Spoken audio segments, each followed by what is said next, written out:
Namamagang paa. Ang damong ulad-ulad ay may kakayahan na manlunas ng manaso, pamamaga dulot ng uric acid, rheuma at arthritis. Ang sariwang katas nito ay mabisang gamot.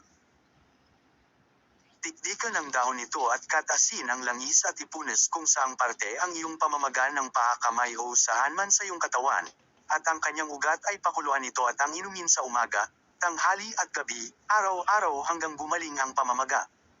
At kung ikaw naman ay may ubo, sariwang katas din ito ang inumin mo. Sa matanda, 3 kutsara hanggang 5 kutsara sa umaga at gabi, araw-araw. Sa bata naman ay 1 kutsara hanggang 2. Ugasan ng mabuti bago ito dikdikan at katasin. Salain ito sa malinis na tela bago ito inumin. Mabuti na ang may kaunting kaalaman sa mga ganitong paraan para malunasan o mapanatili ang ating kalusugan. Ito rin ay para sa 1. Uric acid. 2. Rheuma. 3. Arthritis. 4. Binat. 5. Ubo. 6. Sugat. 7. Pamulga sa bata. 8. Pamamaga o manas. 9. Antibacterial. 10. Anti-cancer.